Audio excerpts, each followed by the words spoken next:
गई ममता बनर्जी की नींद? क्या हेमंता खोल रहे ममता की पोल? क्या ममता को सताने लगा है अब हार का डर?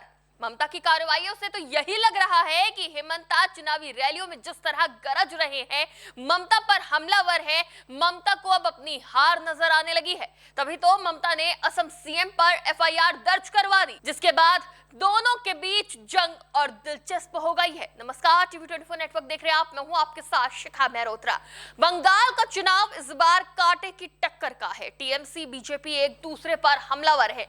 तीखी बयानबाजी अब धमकियों तक पहुंच गई है। कहीं एफआईआर दर्ज कराई जा रही है तो कहीं चुनाव आयोग में शिकायत। बंगाल में पहले चरण के चुनाव से पहले सियासी बयानबाजी तेज है, लेकिन ये हमले तब और तेज हो गए जब असम के सीएम हेमंता बिस्वा शर्मा पर एफआईआर दर्ज हुई। हेमंता शर्मा ने ममता बनर्जी को इसके बाद खुली चेतावनी देते हुए कहा कि आप एक गोली चलाओगे तो मैं 2 गोली चलाऊंगा। याद रखना, बंगाल में थाना है तो असम में भी पुलिस है, टक्कर बराबर की होगी।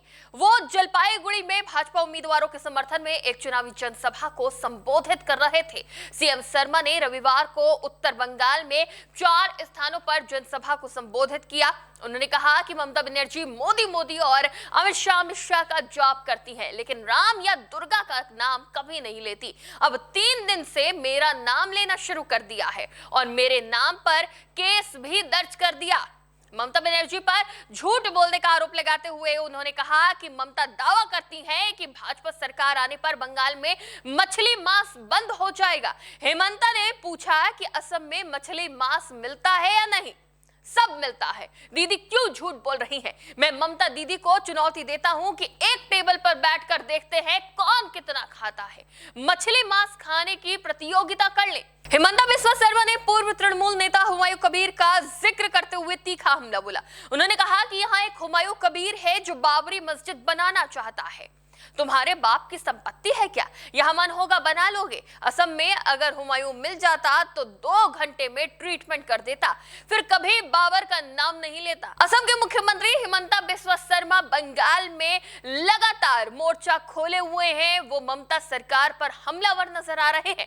भाजपा शासित राज्यों के मुख्यमंत्री समेत असम के मुख्यमंत्री हेमंता बिस्वा शर्मा बंगाल में लगातार एक्टिव है और भारतीय जनता पार्टी को मजबूत करते नजर आ रहे हैं और ममता के आरोपों का भी जमकर पलटवार कर रहे हैं। वो चाहे एफआईआर के मामले में चेतावनी देना हो या फिर नॉनवेज के मामले में या फिर घुसपैठियों के मुद्दे पर बंगाल सरकार को घेर रहे हैं।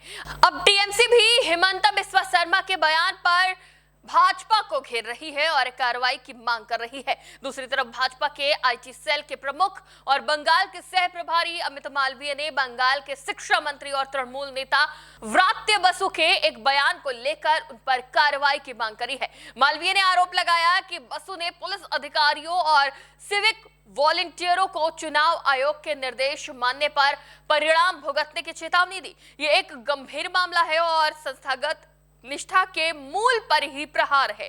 लोक सेवा कानून का पालन करने और संवैधानिक निकायों के निर्देशों का अनुपालन करने के लिए प्रतिबद्ध है।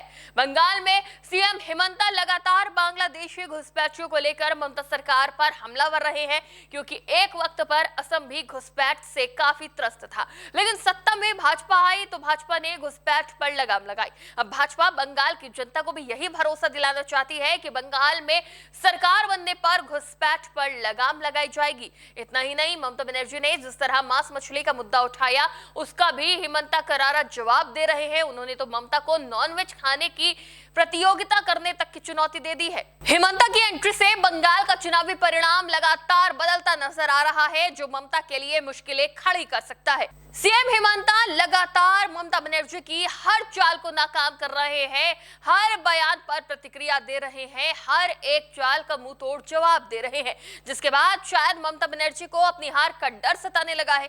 तभी तो सीएम हेमंता पर टीएमसी ने एफआईआर दर्ज करवा दी है। क्या सच में पूरे हो गए हैं टीएमसी के दिन? क्या 4 तारीख को होने वाली है ममता सरकार की विदाई? आखिर क्या है ममता के एक्शन की असली वजह? किसके पक्ष में आएगा 4 मई को परिणाम? आपको क्या लगता है? अपनी राय में कमेंट में जरूर दें। फिलहाल के लिए इतना ही। देखते रहिए TV24 नेटवर्क।